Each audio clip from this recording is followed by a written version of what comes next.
Okay, welcome everyone. It's a great pleasure to see so many of you here today. Before I introduce our speaker, let me say a few words of why we are here today, or in what context a lot of this is happening. So about a year ago, I came back from Redmond after having been on a leave of absence there for 2 years.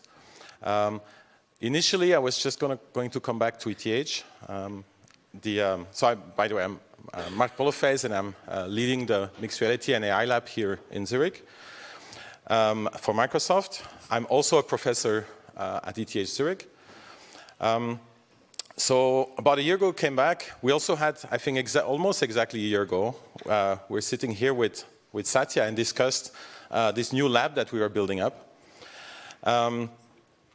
So about a year later, we're now at a stage where we actually build a lab. We moved into our new spaces. It's a great pleasure to have Alex Kipman here in that context. He will tell us everything, all the secrets about HoloLens 2, maybe. So let me say a few more words about our lab, what we are focused on. So the lab is really trying to to bring together both very interesting, challenging research problems that we have in industry, trying to make, as you'll see, an amazing product, super complicated product with innovation in many, many different areas, to realize our vision, which goes well beyond what we can build today. There's a lot of hard challenges to solve. This is something that's ideal to solve in a context close between industry and academia. There are things that we can do in academia. There are things we can do in industry. There are many more things we can do when we bring this together. So that's really what we try to do in the lab. Some of the challenges we look at is bring together all of these devices, as you'll see in the talk. They all build maps of their environments. But how can we bring this local spatial understanding of a single device to bring all of that together in eventually, the ambition is to map the whole world and be able to have spatial understanding at the level of the whole world. So that's one big challenge, not only for devices on people, but actually also for robotic devices, drones, other devices, cars, have all of those live in the same maps, have a joint common understanding, and be able to coordinate and work together seamlessly. So we're also looking at bringing robotics in that space. And then beyond that, also having devices that not only track hands very precisely, know exactly the fingers, and allow physical interaction between your real hands and the virtual holograms, but actually go beyond that to really a full understanding of what the user is doing, so that you can assist the user better in the complicated task that the user might be trying to achieve. So looking in also those directions of having human understanding at the level of activities and so on. So those are some of the topics we cover here in the lab. But enough of that. So today, I'm super happy to be able to introduce to you Alex Kipman. Alex Kipman is a technical fellow at Microsoft. He's been there for many years. One of the first big projects that many of you probably have heard about is Kinect. We actually today are in the 3rd generation of Kinect device, Azure Kinect, which is an amazing sensor. You'll probably see a little bit of this in the talk. But so starting of enabling the connection between playing a game, having the user in the real world, move in the real world, and at the same time be immersed in a mixed reality experience with the game. But then beyond that, of course, invented HoloLens, built HoloLens, assembled a team of fantastic talent to make that happen. And I was very happy to be able to join for the 2nd iteration of that for HoloLens 2, and look forward to do a lot more things. And so with that, I'll pass the word to Alex. Thank you, Mark.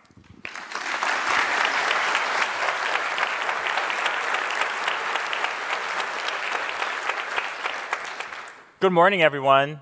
I can't tell you how thrilled I am to have the opportunity to spend the hour with you here at ETH, telling you a bit more about the journey we've been through with HoloLens. Now, my job today, I could talk about HoloLens for literally a day, so we only have an hour. So my job today is essentially to have us go for breadth. Your job, if you take me up on it, is to make me go for depth. So please ask me questions. You're welcome to try to ask me questions throughout the presentation. I'm going to try to leave some time at the end as well for people to ask questions, but feel free to make this participatory. It makes it much more fun when you actually interact than just me sitting here by myself chatting the whole hour. So with that, to get us in the right mood for unpacking HoloLens, let me play a video that actually walks you a little bit through what we actually created with it.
So that's the forward loop, from the moment of inception, from creating our custom silicon to the customer experience that we targeted with HoloLens.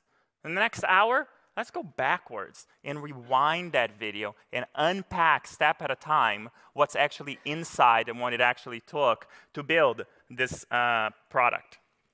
First, purpose. It was Nietzsche that once said that he who has a why to live for can bear almost any how. Search for purpose, meaning. First, I want to tell you, we didn't just build the technology. We are customer-obsessed at Microsoft, and we spend time with customers to understand what is it that we need to do to really create what is today the high watermark for an AI device in the edge of computing and a mixed reality device that goes on people's heads. And it's really these three features. First and foremost, in all of these products, inclusive of HoloLens, a lot of the journey is how do we increase immersion of the device? How do we make it so that you can have more of that holographic experience in front of you so that you can feel more attached as you interact with this holographic landscape? Second, we're putting a device on humans' heads. And if you think about the variety of shapes and sizes and any number of things that go once you put devices on a human head, you know, comfort is a huge part of what we actually need to do in order to have this device be comfortable all day. And then finally, a lot of our work is around creating time to value. Right? At the end of the day, with the first version of HoloLens, there was a reason we called it a developer kit. It actually took developers to be involved in the loop of development before you got any value out of it. You get a HoloLens, and if you're a developer, you'd have fun. If you weren't a developer, you'd need to buddy up with a bunch of developer friends for at least a few months before you discovered value on the product. The purpose with HoloLens 2 is that out of the box, across any number of industries, we wanted to have value for the experience that people are creating. So for today, let's get started by talking about this idea that we more than doubled the field of view of the product. HoloLens 1, was the highest watermark of what it meant to have a mixed reality device.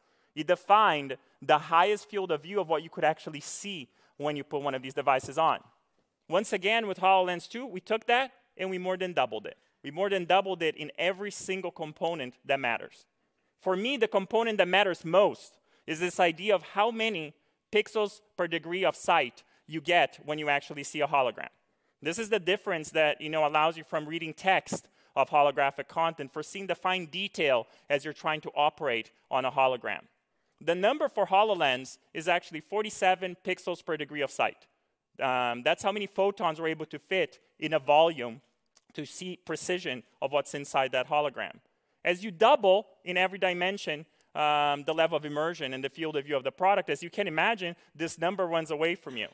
right? So at the end of the day, if you to put it in simplistic terms, imagine that to achieve more than double the field of view while maintaining 47 pixels per degree of sight, is the equivalent of having 2K displays for each of your eyes. Now think about your 2K or 4K televisions. Think about having 2 of them, but they're little sugar cubes that have to sit above your eyes.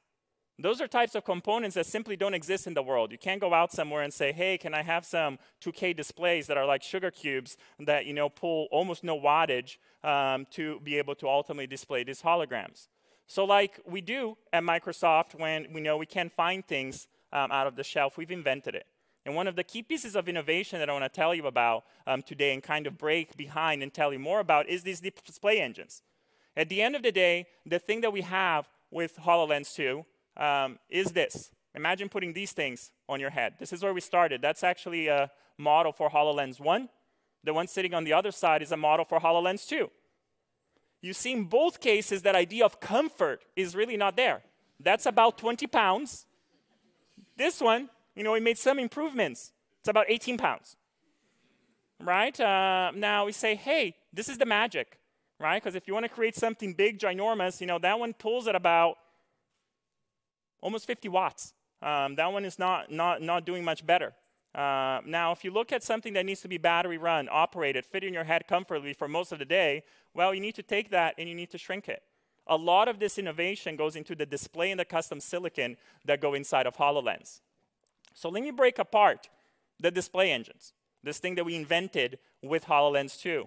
The technology behind it is called MEMS, right? And these are laser displays. We moved away from HoloLens 1, where we had LEDs. It was an LCOS-based system, to a laser-based system. It gives you tons of benefits because lasers are like coherent light, right? It's very digital for a format. It's either on or it's off. It's not a nice bell curve, which is what you get with LEDs and things like that. So then the idea is we have 3 lasers. Imagine it's one of these for each of your eyes. So there's 2 of these in a HoloLens. So 3 lasers, 1 red, 1 green, 1 blue. Right? With red, green, and blue, we can create essentially any color on the palette. Well, we shoot lasers out, red, green, and blue. One photon, just a second, and I'll go to you. And then we hit essentially 2 mirrors. First, we hit a fast scanning mirror. Right? By fast scanning, I mean it goes at about 12,000 hertz or 12,000 times per second. The purpose of that mirror is to take those lasers, just 1 photon, right? And spread them across the horizontal part of the display. And then those lasers hits another mirror. We call it the slow scanning mirror. It only goes at about 120 times per second, which will then squirt those same photons in the vertical, right? Thus creating a virtual display, right? If you think about an LCOS system, you actually have light behind each of the pixels across the entire array, which defines the actual resolution of that display. In this case, we just have single lasers, and we build in real time, right, what that display looks like. As a matter of fact, we're going to build that on the back of your eyes, which is how you ultimately see a hologram. Go ahead, sir. No, we don't. So the question, I'm going to repeat it because I'm not sure people online can actually hear a question. The question was, do you have problems with laser speckles? Obviously, very good question. All lasers speckle. I'm not going into all the detail of all those pretty little mirrors, but there's one there that actually despeckles the lasers. And I actually played with it because at first I'm like, maybe you don't want to despeckle the laser because wouldn't it be cool if, like, as you look at a hologram, it has sparkles. Maybe holograms are made out of diamonds. But it didn't actually look very good. And so there's pieces inside this infrastructure to actually despeckle the lasers before they do what's called couple-in optics, which is when they couple in with our SRGs, which are the lenses, which I'll talk about in a little bit, that this thing goes into. So that's a little bit about the magic of the display engines. MEMS-based technology, 3 lasers, red, green, and blue. One hits a fast-scanning mirror at 12,000 times per second, and then hits it, another one at 120 times per second. Now, to put it in perspective, here's the actual photo. The previous one was just a rendition. This is the actual thing. Now, this is under a microscope, right? If you actually were to see this mirror, they're teeny tiny. This is actually our functioning, fast scanning mirror. Clearly, if you try to take a picture under a microscope at 12,000 times per second, you don't get to see a modulate like this. So this is taken with a special camera under a microphone and super slowed down for you to have an idea. Basic principles here, imagine I'm applying electricity, alternating electricity to both sides to essentially stimulate this mirror to get to the right frequency when you actually boot up every HoloLens. Now think about the precision of that as the device is moving up and down, as you're dropping it on the floor, as you're doing any number of other things. Where if you get this, more than a little bit off, and by little bit off, think like, picometers, the whole thing doesn't work. And there's no holograms for you, right? So think about the precision that you need to have in both manufacturing and in-field calibration to make sure that the device actually does what it's supposed to. MEMS mirrors as a technology have existed for a while. There's no new big invention on that topic. To be able to ship it in a product at this scale, at this size, at this resonant frequency is something that has not existed on Earth before. So that's a little bit about the displays. Now, these displays couple in to our optics, also known as the lenses that show up in HoloLens. Now, the HoloLens is, there's many different ways in which you can build lenses that you're going to show content in. The first thing that people think about is like, hey, why is this so hard? Just, pick some LCD monitor, make it see-through, and put it in front of people's eyes. Turns out you can't focus. Good idea, but your human eye has issues with that. You can't actually focus on something that is near eye. Your eye cannot do that, right? So at the end of the day, that doesn't work. You have to project the light on the back of your eye in the same way that you perceive and understand the real world, which means that ultimately you need to guide the light, or you need to guide the photons such that the photons enter this way into the back of your eye, which is why the family of technology in optics is called waveguides, right? You're taking wave photons and you're guiding them with precision in some direction. In our case, to the back of your eyes. Now, the branch of waveguides that we use in HoloLens is this thing called SRGs, also known as surface relief gratings. Essentially, you think about it as you take a piece of glass, right? You sandwich with another piece of glass, and inside that glass, you have a bunch of gratings, right? And then you shine light through it like you would on a prism, like you would when you shine it through light. Right? Light will bend. And then you play with that same concept of high school physics of TIR, or total internal reflection. Right? The light will bounce between those two mirrors a couple of times, and then eventually you'll get to the right angle, at which point you'll hit total internal reflection and escape out of the other side. Now, a few times inside a HoloLens lens is a couple of million times. Right? So think about ray tracing. That red, that green and blue laser, that laser that left hit the 12 times per second mirror, hit the 120 times per second mirror, enter precisely to that optics, bounce millions of times inside the surface relief grating, and then hit total internal reflection precisely as it's on your exopupil, and back to your eyes, and we form a hologram. Right? Now you say, how hard could it be to have some surface gratings and bounce photons a couple of million times precisely to get it in the back of someone's eyes? I give you guys some stats here, just so you can kind of have an idea. So I took inspiration from biology at the bottom, so that you can get about size, because at least me, I had trouble thinking, what do these sizes actually really mean? Right? So if you look at the actual lens, right, we have two of those, one for your left eye, one for your right eye. It's about the size of a butterfly. As you start coming on what's inside the lens, that droplet of water is what we call coupling optics. That's the little hole at the top of the lens that I have to shine the photons that are coming from the fast scanning mirrors and the slow scanning mirrors. Right? So I got to get that right to within a droplet of water. So far, so good. So then you start looking at what is the glass thickness that we need to get for these lenses. And you start saying, okay, we're getting a little bit more fine grain. It's the grain of a pollen. And then if you were to start looking, and I'll clock us a little bit this way, the actual gratings, the things we have to grow inside, and we actually literally grow them. If you're familiar with lithography as a manufacturing process, this is the closest I can relate it to. Building these lenses is like a lithography process. You will essentially grow these surfaces inside the glass into what we call a master, and then you'll stamp the lenses out. And I'm skipping maybe 50 or 60 steps in between, but they just kind of stamp out the other end In the world's most simplistic way, it's like burning a DVD. Similar process to how you would do that, but slightly more precise in what the etchings are that we have to do inside of it. To put it in perspective, the gratings inside of it are that things that are about 100 nanometers. What's 100 nanometers? Put it in perspective, you cannot fit a virus between one of them. Right? If you look at, your viruses are pulling in at somewhere between 200 and 300 nanometers. The distance between our gratings are about 100 nanometers in size. Now you think, because this picture makes it look simple, this picture essentially is the HoloLens 1 edition. All of them are slanted the same way. All of them are equally distant in any number of things. And if you actually, are into optics and into physics, that kind of grading structure kind of runs out of laws of physics. And, laws of physics, they're laws, they're not suggestions, past the field of view that we created for HoloLens 1. So we had to invent new science and push forward what we actually do in physics to do the second one. If I were to show you a picture of the gratings for HoloLens 2, you'd see that our gratings inside now vary in depth, in size, and in slant. Right? So now think about growing that structure. It's not all the same grading structures throughout, but we vary all of them so that we can shine the photons through that total internal reflection a couple of more million times to get the proper field of view that you go into it. Now, if you think about the tolerances, because that's just the spacing between them. If you think, how precise do you have to be?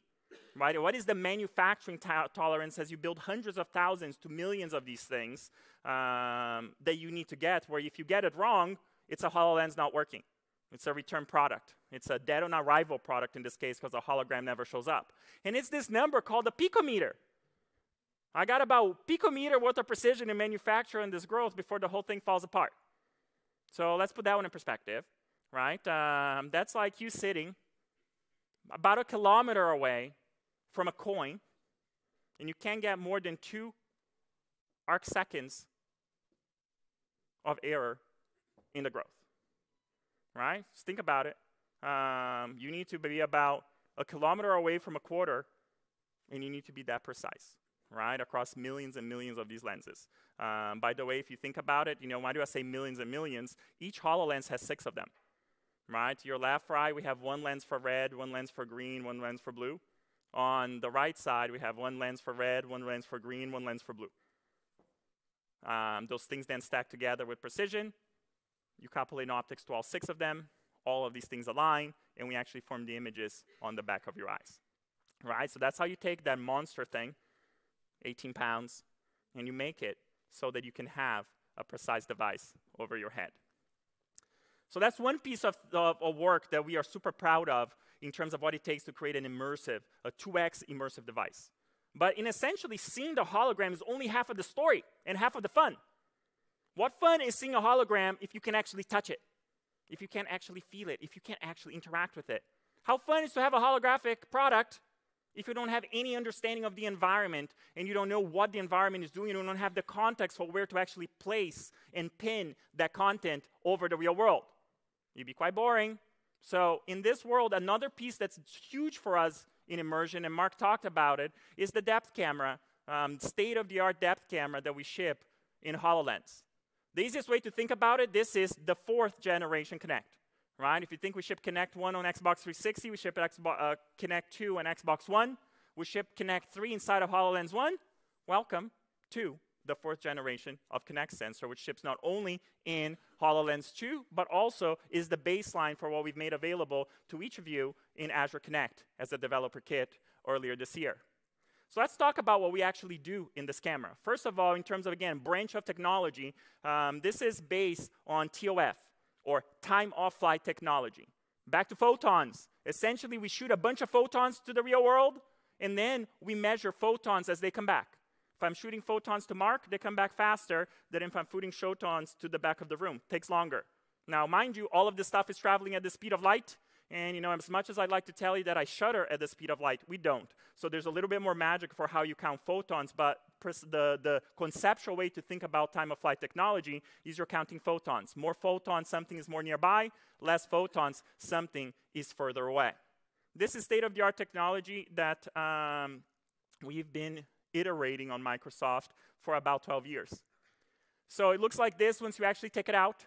And the reason I took this out is to point out that we have a global shutter sensor there. That's the thing that measures the photons. But then we have two little doohickeys over there. They're lasers again, right? Those are the photons that are going out that we're going to be measuring. Why are there two, and why are there different looking things to them? It's because one of them is pointing down, right? We call it our short throw sensor. This is the thing that illuminates your hands and lets you do precise hand tracking. High frame rate, high precision, and all the light position to where I can see your hands. The other one points forward. Slower frame rate sensor. It's our long throw sensor, and it essentially allows you to do things like spatial mapping or spatial understanding, and is really focused at understanding the environment around us. Here's what it actually looks in context. This is a tool, again, that we don't make available externally. I'm sharing with you guys in this lecture, but this is the tool we use internally to develop it. And you see essentially here what the pipeline is that we use to create. This is a AI system that uses state-of-the-art technology where, step one, think about it, it's a performance optimization. We'll region find to essentially only operate on the minimal amount of pixels as possible. Right? A lot of people, think about, hey, what happens when, your phone is on to give you all-day battery life? Turns out your phone is off most of that day. And, most of these SoCs or systems on a chip, GPUs, CPUs are focused on essentially being bursty. They're either on or they're off. You go play a game, GPU bursts, you do all the calculations, then GPU dies. Right? And all battery operations in modern computing are made to take advantage of this burst theory for how you do computing. Until HoloLens and devices like it. Our off state is all sensors on. It's all sensors on running at full frame rate because as soon as you raise your hand, something has to work. Right? That whole, hey, I need to wake up now and make the thing work. I'm coming back from sleep. Well, all the sensors have to be on for you to be able to know, oh shit, I have to come back from sleep. Right? Which breaks fundamentally most of modern computing and how you think about these problems. So hand tracking, has to work for this scenario. So we're running the thing at super low frame rate so that by the time you're coming in, we're like, maybe, remember, this is AI, right? It's probabilistic. It's not yes or no, it's maybe. It's not true or false, it's probably. Right? So it's like, probably, maybe I'm seeing a hand. Maybe you should want to start waking up. Start increasing the frame rate. Start looking at higher resolution until I get confidence that you actually are looking at a hand. Then we'll ship those pixels over to, a machine learning step. You see there where we start coloring the hand to start figuring out, hey, based on all of the learning that I've done, here's what I think are the hand components. And ultimately, we don't just like shipping to developers probabilities. It gets harder to compute. We'll do a model fitting step that will actually create an articulation and put a skeleton inside the hand so that what you get as a developer is actually precise joints for each one of your fingers, several joints for your fingers that you can actually operate on. The result is this. Now, this is way more than hand tracking. This is about, AI that fuses all of the senses so that this can operate much like we do as humans. This is about taking eye tracking with head tracking, with hand tracking, with environment understanding, so that for the first time with HoloLens 2, you can actually feel what it's like to touch a hologram. This shifts us from a world where you have, intuitive gestures, intuition, meaning you have to learn, to instinctive gestures. You're born knowing how to do it. This is a physics-based system where it's like, how would you grab a HoloLens? Do you need to teach you that you need to grab it this way? I grab it this way. You're welcome to grab it this way. Right? It's just a surface, and whichever way you grab it, it just works. Right? And this idea of being able to touch a hologram increases the level of immersion and the level of instinctiveness of what it feels like to actually operate in a holographic landscape like you haven't seen or experienced before. Besides hand tracking, which we're very proud of, again, the time-of-flight sensors also focus on long-throw ranging and long-term sensing of the environment. What I have here is state-of-the-art Kinect version 3 that ships in HoloLens 1. Nobody in the world has anything like that thing to the right, but to us it was insufficiently good. What I have here is how we've taken that state-of-the-art and made it better with what we ship inside of HoloLens 2. That's a depth map for those that are unfamiliar with it. And if you know depth maps, man, they're wonderful little things, but my God, they're also a pain.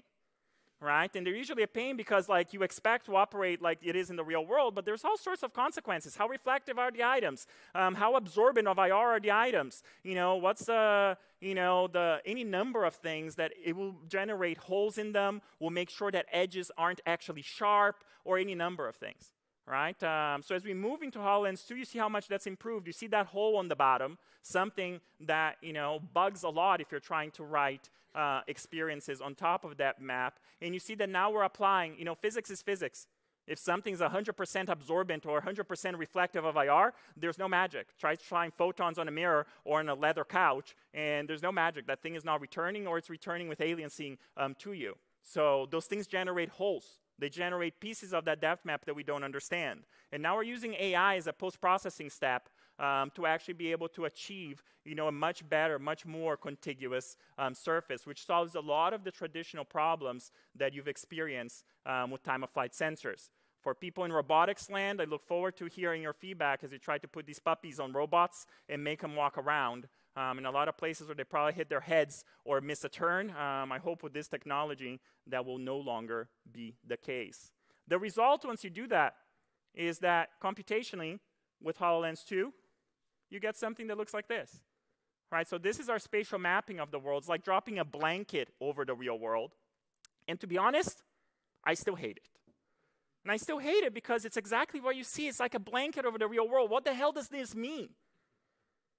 What you really want is to move to a higher level construct that moves from spatial mapping to spatial or semantic understanding of spaces. You want to understand that this is not just a blanket, but it's a chair with a human sitting on top of it.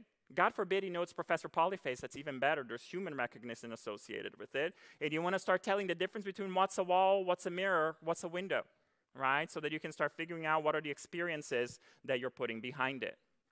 Last feature for immersion before we start talking about comfort is this idea of eye tracking. So HoloLens 1 had head tracking. We're able to tell where your head was.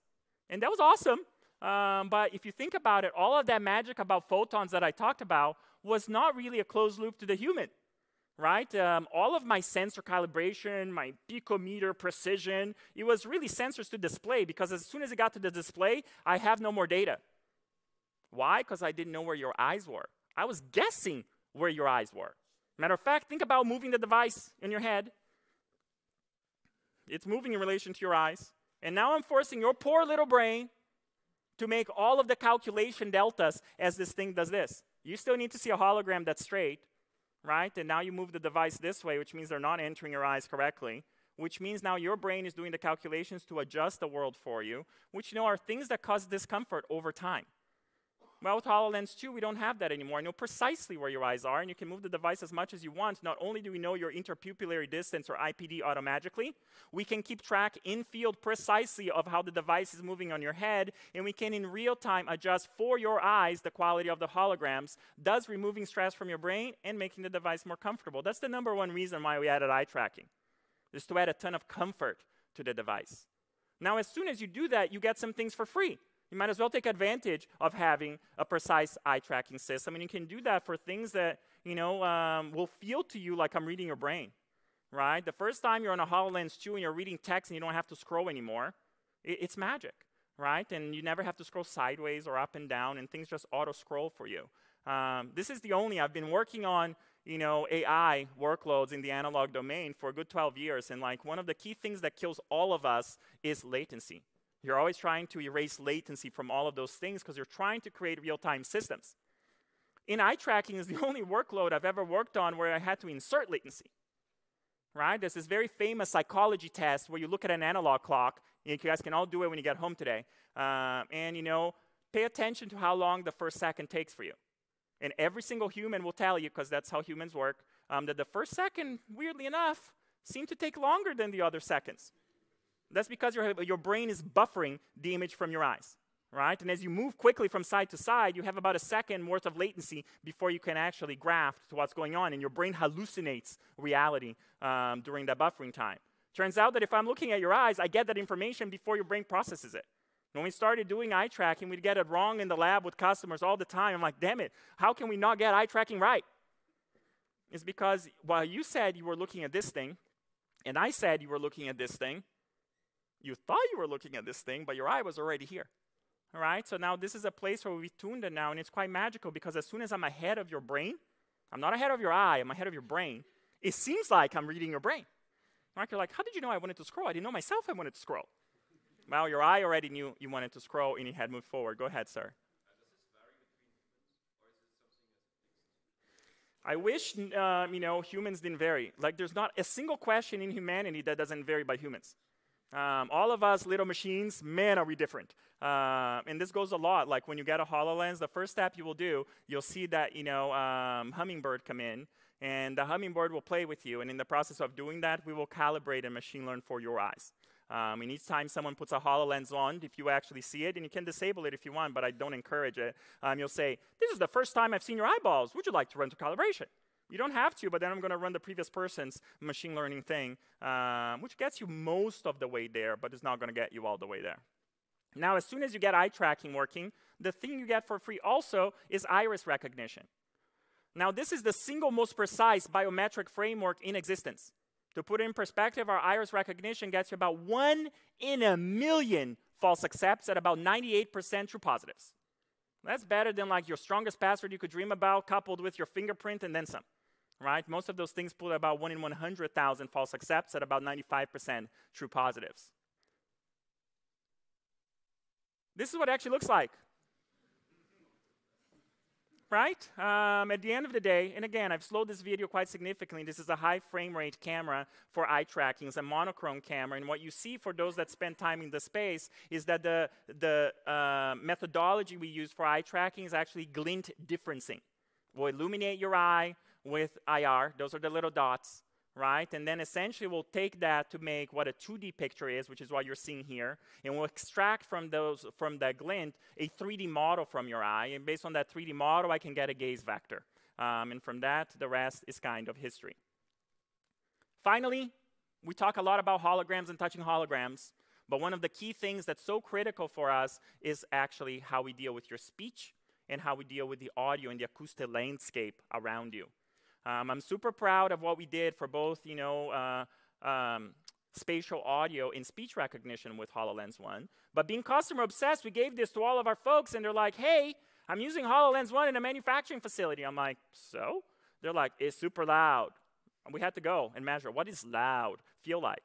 We heard back from other people. They're like, I'm fixing a jet propulsion engine. It doesn't work for speech. I'm like, dude, you're wearing like big headphones because it's so loud and you want me to be able to listen to things? They're like, yeah. So we said, oh, okay, how the hell do you design that? And here's a design that we've created for HoloLens 2. The first thing you see that I've highlighted at the top is there's 3 little beautiful little holes. Those are ambient microphones. They're microphones that are there to really image from an acoustic perspective the audio landscape around you so that we can subtract it. And then what we've done is we moved to the bottom of HoloLens. You can't see it. It's amazing. The amount of suffering and pain I put the team through to get this, because the lazy engineer was just like, okay, we have microphones on the bottom. They're right here. You would have been able to see the connector, because like these 2 microphones need to connect to the SoC and the HPU and all the stuff that's here. You won't see it. So when you get one of these, spend time figuring out how the hell did they get microphones here at the bottom without me being able to see anything on the way there, with a lot of sweat and a lot of pain. At the end of the day, why do we put them in there? Previous ones, they were here, right? The HoloLens 1 design had the microphones actually sit on the surface, not on glass on the bottom. Well, kind of hard for me to listen to you in those loud environments. So now what we've done is we put them right here so that I can create a bubble right in front of your mouth, a precise bubble, which I can then beamform to do precise speech recognition. Results, ladies and gentlemen, drum rolls, please, is you put them in these labs. Right? This is some of the labs. I just took a little bit so you can get a feel for what being in Redmond feels like. The guy at the top is our anechoic chamber. Anechoic chambers are essentially floating rooms that you can go in that are capable of removing or not being susceptible to the vibrations of Earth. In Redmond, we have the single Guinness World Book of Record quietest anechoic chamber in the world. If you ever want to meditate, I go there every now and again. You go in, you close the door. My God, easy place to clear your thoughts. As a matter of fact, if you close the lights, you should be sitting down because you'll probably fall. You'll lose perspective of balance. It's so quiet. It's like floating in space. But, that's not the cool part. Before long, you'll start hearing your heartbeat. And you start doing all sorts of things. That's how quiet it is. That's where we test this thing, and that's where we calibrate it. This is one of our friends. We have many of these, and we put lots of HoloLenses on them. The thing that you see here, and this one I don't have a HoloLens on him, but usually there's a HoloLens on him, and we'll then play a bunch of sound, and we'll torture the dummy, right, with the HoloLens on, so that we can make sure in all sorts of different environments how this thing actually works. One of my favorite ones is this poor sucker has to listen to 80 hours worth of podcasts, so that we can see that all the podcasts that are coming in won't get our speech recognition to hallucinate keyword spotting and things of that nature, resulting in something like this. Here is that guy manufacturing. To put it in perspective, that's an environment that's about 90 dBs worth of ambient noise. I do this because people are like, I can't conceptualize 90 dBs. We do this where, like, when I'm being pulled over, I'll actually start turning the sound on, and I go like with white noise until we get to 90 dBs. People usually ask me to stop far before I get to that point. They're like, my ears are hurting, I need earpieces. That's how loud 90 dBs worth of ambient noise actually is. In our world, you can beat that with your little head earpieces on. You can speak with normal voice to HoloLens, and everything will work. I'll move us through quickly. Spatial audio was innovative in HoloLens 1. There's not a ton of new innovation on it, but it's the single most precise spatial sound. That's putting sound in 3D space. Again, that's not about us. It's about you, the human. It's not about the HoloLens. For me to be able to spatially play sound, that means that I need to understand how you, the human, works. Right? Back to everybody's different. In humans, you need to infer from it this thing called HRTFs, or human transform functions. Right? Think about all your little pieces of your ear and the little lobes, and this is essentially created as you're a kid to get you as a human to be able to perceive audio in 3D. As a matter of fact, if I were to take you all guys and girls as babies, you don't know spatial sound, right? In the same way that you don't know depth of field. Those things are etched in firmware as you grow up. You're not born with them, right? What lets you see depth at the end of the day is your interpupillary distance and a bunch of other things that we're all different from, so you're born not knowing it. And over the first couple of years of your life, you'll etch that in firmware and then never change it again. Equally is the way your ears formed and your lobes and everything that lets you perceive audio from a spatial perspective. And again, that's something that you etch in firmware after you're born. We need to infer that human transfer function for every human in a HoloLens for you to be able to perceive audio in 3D. All of that goes through our HPU, or holographic processing unit. This is custom silicon, first of its kind and best of its kind now, that runs AI inferencing on the edge. I won't spend a ton of time on it, but we run all of our sensor data through it and all of our AI to it. Back to, if I was trying to run all of this state-of-the-art AI in an SoC on a GPU and a CPU, you need a car battery to go run it, and you wouldn't be at frame rate. Right? So we do all of that on the HPU. The HPU does all the reasoning, goes to the SoC, which then hits back the HPU before it hits the photon engines, the display engines, to put the photons on the back of your eyes. So let's talk about comfort. So that was just how we got 2 times the immersion. Comfort was harder. In comfort, we were like, okay, we got a 3x it. People say, Alex, you made that shit up. No. This is quite well documented in our lab. It's actually an objective measure for comfort. So it's actually per human, which is why I don't quote time. Right? Field of view, I can give you the number because it's computed. Here, it's per human. Whatever your number was, multiply by 3. Right? If it was 10 minutes comfortable for you, it's 30 minutes. If it was 3 hours, it's 9 hours. Right? So per human is 3 hours more comfortable. I just want to give you a flavor of that problem as we speed through it. Like, humans are different. There's actually, like, genetically, we're different. I'm just showing you here a little bit, top view of skulls. Right? And I'm showing you, like, skulls from Asian skulls to, say, European skulls, and you see that not only the forehead is different, but the temples are different. Why does that matter? Man, if I'm trying to put pressure on those temples, depending on which cranium you have, you're going to get a headache if I do it wrong. Right? This is why you don't usually create glasses for those that are wearing glasses. It's not like a one size fits all. You actually go to an eye doctor and they fit it to your head. Mind you, the glasses most of you are wearing are sub 10 grams, and you still take it off to do this every now and again during the day. we're not less than 10 grams. We're pulling in at 580 grams on your head, and we're trying to do that comfortably by essentially not distributing weight on cartilage, nose and ears, but by putting it on bone. And you say, that's easy. You put it on bones. How hard could that be? Well, I got to put that pressure somewhere, and if you put it in the wrong spot to the wrong human, you'll cause discomfort. That's one dimension, diversity of just like genetics. Here's another one. This is about the smallest head size to the biggest head size in terms of width. Now, I could come up with a small, medium, large HoloLens. Think how cool that would be for sharing it in the lab. But we create one size fits all. We need to address all of these problems comfortably, from child to adult to little head to big head. Think about this one, to the point of how similar are humans. The distance from your forehead to your eyes is also super varied to humans. I'm giving you an example of someone whose head scan, the eye is right near the forehead, and someone who the eye is quite distant from the forehead. As a matter of fact, I don't have the number here. That's about 15 millimeters of distance between those two. Now, why does that matter? Well, I'm putting the device here, right? I can't really put it against your eye. I have to put it in front of your forehead. And those photons I need to put precisely inside your eyes, the distance matters. As a matter of fact, light decays at a square function, right? And if you want to see those bright little holograms, doesn't matter if the thing is 15 or 0 millimeters from your eyes. In HMD, or head-mounted display speak, that's called eye relief. Eye relief is how much distance do you have that you can support seeing a hologram. That couples with this other concept called eye box. What is the size of the eye box? If you want to do this in a trivial way, like most other people do, you make a super tiny eye box, and you make it work on a super small eye relief. And then if you get it at all wrong, you don't see a hologram anymore. So why usually these people that want to demonstrate this stuff to you will chin strap you on a bench and say, can you see the hologram? Look how easy it is. Big, huge difference. How do you account for that? That means if you're doing naively on the other way, I'll come up with an infinitely big eye box, and I'll support an infinitely big eye relief.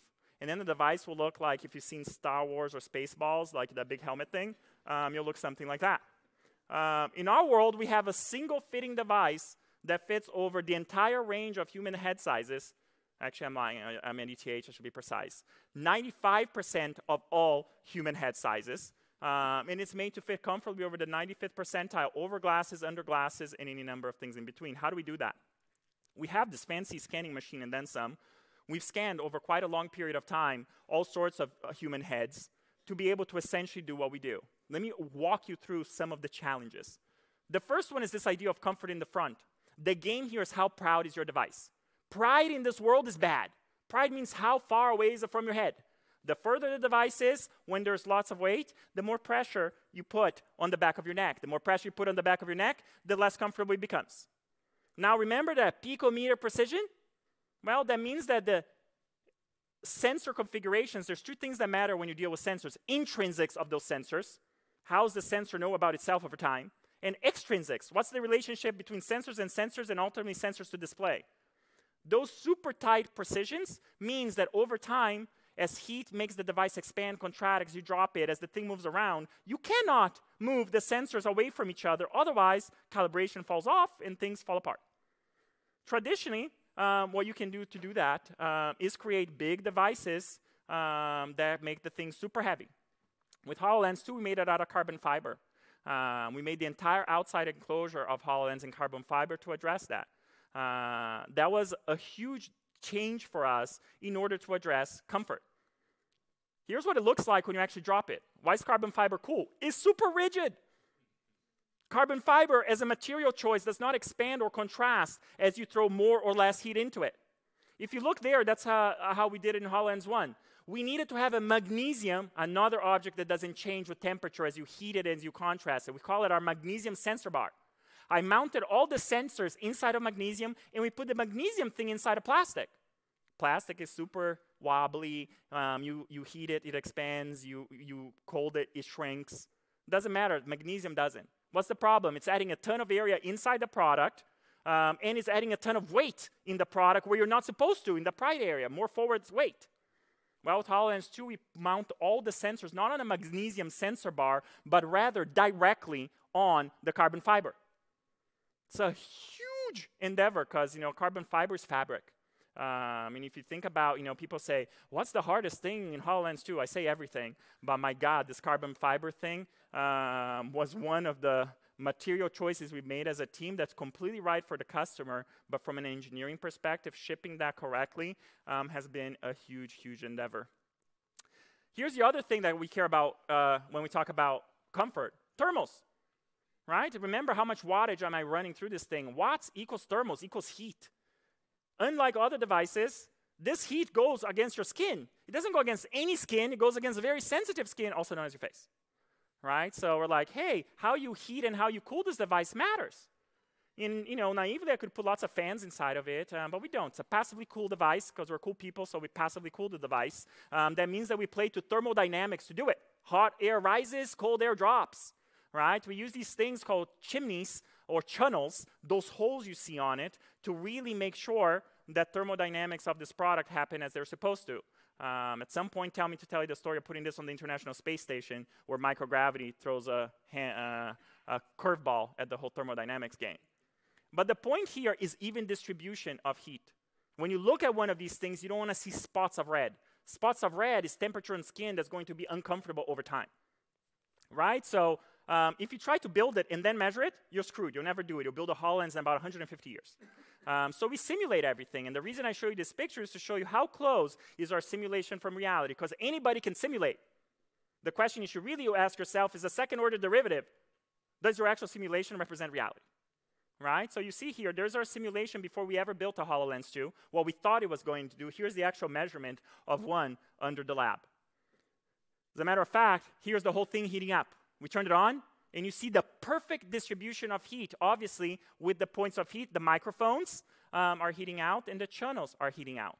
Now, for the perceptive here in the audience, you're like, my God, what kind of magic did you work on the back? The back, I'm going to play this again in case you missed it, because it's a lot of fun. Look how fast it perfectly distributes the heat in the back. And hello, there's no channels. And yes, it's still passively cooled, and there's no fans on it. At first, we added channels to it. 2 channels in the front, 2 channels in the back. The device looked horrible. I couldn't do it. I'm like, it's much bigger, it's thicker in the back. It's uncomfortable when I put my head everywhere. We got to get rid of the channels. And the team said, we can add a fan. I'm like, fans are dead to me. We're cool. We're passively cool device, thermodynamics. They're like, Alex, we need some way to heat this device to get the air out. We got to put some holes in it. I'm like, no holes. Make it skinnier. Here's what the team came up with, which is innovation with HoloLens 2. We essentially created a vapor chamber. So this is a titanium vapor chamber. There's really water in there. And the idea is that vapor chamber will get all of the heat surfaces. It's water, right? And you'll actually turn into vapor, and you'll immediately dissipate all of the heat in the right direction so that you don't have, traditionally, if I was going to put this without a heat chamber, you just see 2 holes in the back. One for the GPU, one for the CPU, and a third one a little lighter for the batteries. You didn't see that. You saw a perfect distribution of heat, which allowed us to get to the right TDP or temperature to be able to passively cool the device. Here's how that works in practice. It starts, you see that the SoC or the SoC is heating up, and before long, you see that perfect temperature distributed across all of it. That's water making sure that that point of heat where the SoC sits behind this vapor chamber actually does its thing. And then what is the actual result? The result of all of this engineering, at the end of the day, there's only one metric that counts, which is how do you do all of the above, from the carbon fiber to the vapor chamber to the channels to all of the design to distribute the weight of the device. When people put a HoloLens on, they say, 3x, we thought you were nice selling ice to Eskimos. You're actually more than that. The device feels so good. What have you done? You must have shaved most of the weight. And I'm like, turns out HoloLens 1 was 582 grams, HoloLens 2 is 580 grams. They're like, no. This thing is so much more comfortable. I'm like, because you're asking the wrong question. In the same way that immersion is not about field of view, comfort is not about weight. Comfort is about distribution of that weight on your head. It's like designing a car. You want to get, perfect balance. We measure balance because all humans are different, see eyeballs, as from your personal eyes, how far is the center of gravity of the device on your head. In HoloLens 1, that was at about 11 millimeters from wherever your eye was, which gives you the comfort of HoloLens 1. with HoloLens 2, I'll play that again, is about 70 millimeters. So we go from 12 millimeters center of gravity to about 70 millimeters, just right behind your ear, which allows the device to float on your head. Right? That's one of the key things. And by the way, just to claim a little bit of credit, because it was a lot of work for a lot of people on the team, we did shave about 200 grams from the product. So you're like, wait a minute, 200 grams, 2 grams, where's the math error? We added all the way back in comfort features. Right? All the extra foam, all the extra padding, all the extra comfort on your head, because it's not about weight, it's about comfort. Right? So in hardware, we actually shaved a ton of weight. In device, we didn't, because we're trying to get comfort. So with that, let me just end really quickly with time to value. On the time to value side, for us, it was super important to work at Microsoft to bring a first set of inbox applications that do just a lot of work.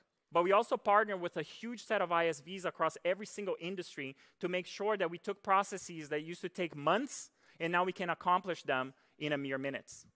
But we didn't do just that with HoloLens in terms of time to value. As much as I'm proud to talk about the device all day, HoloLens was designed from the ground up to work in this worldview that we have of an intelligent cloud with infinite intelligent edges. It was designed from the ground up to take advantage of our entire Azure cloud. As a matter of fact, with HoloLens 2, we launched our mixed reality services. The two that we launched earlier this year, the first one, which comes primarily from our beautiful Zurich research laboratory, is Azure Spatial Anchors. Azure Spatial Anchors is a very hard computer science problem which tries to solve not only placing a hologram in the world, that's SLAM, right? Simultaneous localization and mapping, but rather say, hey, I can place it there and I can persist that over arbitrary large spaces over time. So it's about persisting holograms over space and time, where we're literally trying to create a digital twin of the entire world. Now, to just put it in perspective, to make it a little bit more human, how hard the science is behind it. Think about me walking in the bedroom of my daughter. I have a beautiful 9-year-old daughter on a weekend. It's sunny outside. The room is super organized. I love her to pieces. I play with her all weekend long. My wife walks in at 9 and she's like, what the hell? Where am I? The room is a mess and it's dark outside. My wife, who's a human and way more smarter than HoloLens, has trouble recognizing that environment. And this is what you're asking on a world scale when you're playing Minecraft Earth, when you're in a HoloLens in a manufacturing facility, to know that that hologram is in that corner precisely, centimeter precise, over space and over time. And for all of our cloud services, we didn't do them just for HoloLens. We've done them in a cross-platform way so that they go from iOS to Android to any other SLAM-capable device. And we also did remote rendering. Another issue with these devices is, as much as I love holograms, right, and as much as I love 47 pixels per degree of eyesight, the other thing that people that do this work talk about is polygons and polygon count. I'm super mega proud of how many polygons you can get on a HoloLens 1. It's about 100,000 polygons, which is about that engine. But most of our enterprise cases, people are like, hey, if I'm really going to get rid of the maquette on the table as an architect, if I'm really going to get rid of that CAD file inside of a PC, you need to be pushing 100 million polygons.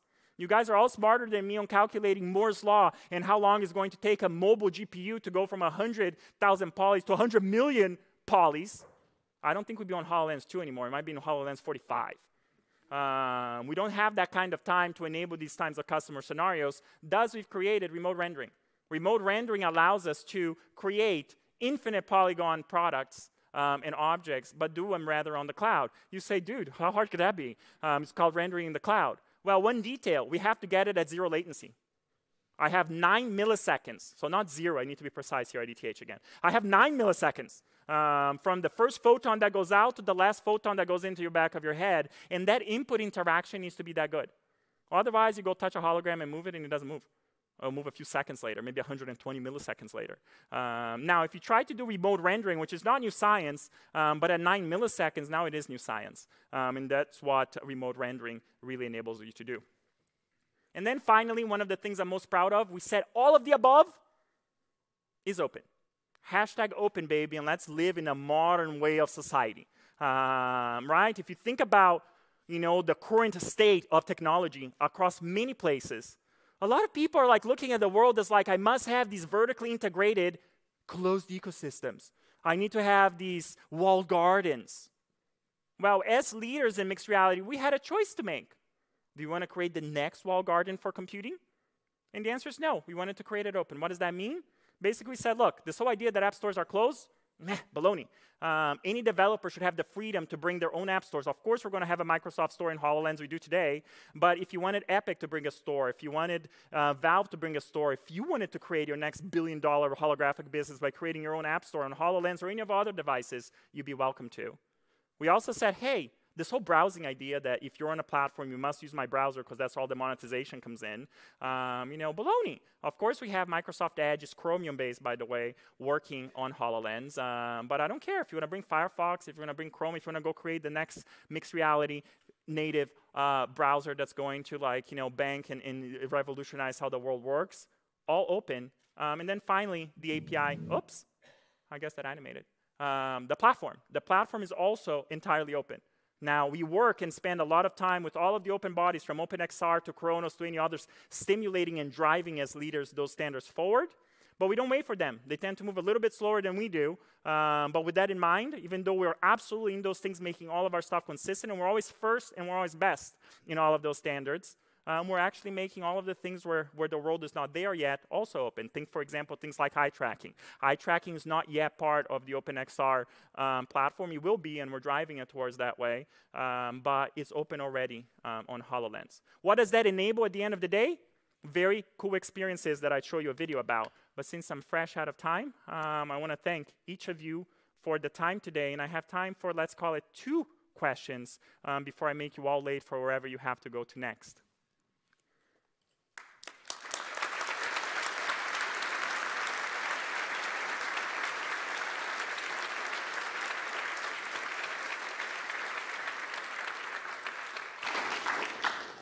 So there we go, 2 hands up. Go for it. Let's say we're cut off from the cloud.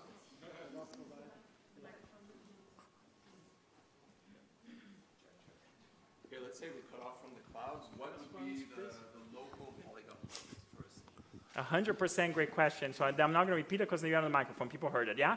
At the end of the day, huge importance to us. HoloLens was designed from the ground up to take advantage of the cloud, but it has no requirement of cloud. In the same way that our cloud is cross-platform and doesn't work just for HoloLens, HoloLens works offline, underwater, in a submarine, and doesn't require any cloud connectivity or any connectivity at all, or any connectivity just to our cloud. You're welcome to connect it to other clouds as well. So that's hugely important for us. Thank you for asking that question. In terms of how many polygons you can do, it really depends on you, the developer, right? Depending on the scene count, what kind of LODs you're doing on it. So it really depends on what is the scene you're trying to create. On average, if you're pretty well-to-do with Unreal or Unity, you can probably hit about 100,000 polygons. If you have something super-duper dense and you're not as good, you're more average, you're going to get around 40, 50,000 polys. Hi, fantastic presentation. Thank you. You've done so much work on refining what a head-mounted display looks like. Do you envision a world where you're kind of even past the displays? And I know Microsoft did something, I want to say it was called Immerser Room or IntelliRoom, this idea of projecting into the world an actual real-world augmentation.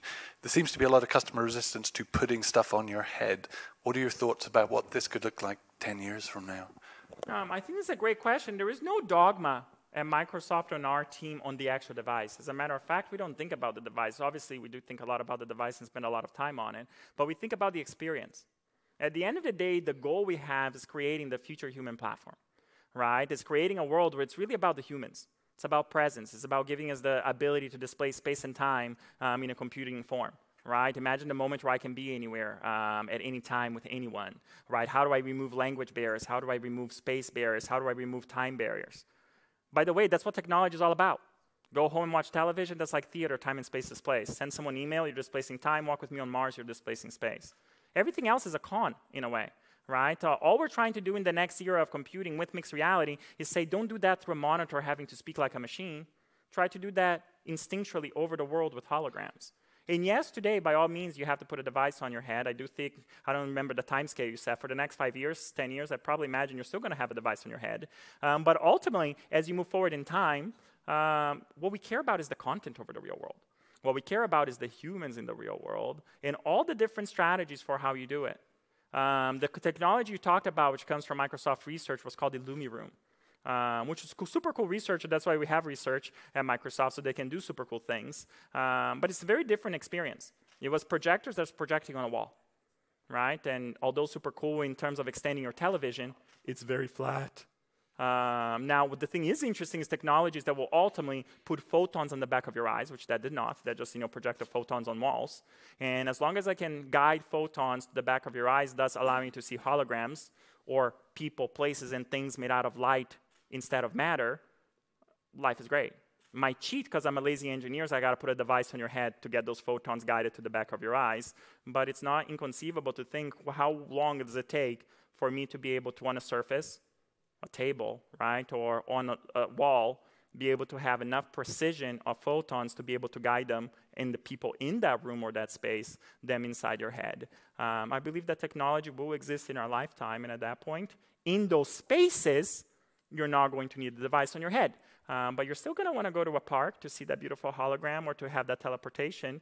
And in that space, when there's not walls around you in a room that's outfitted for it, you're probably going to still have a device on your head.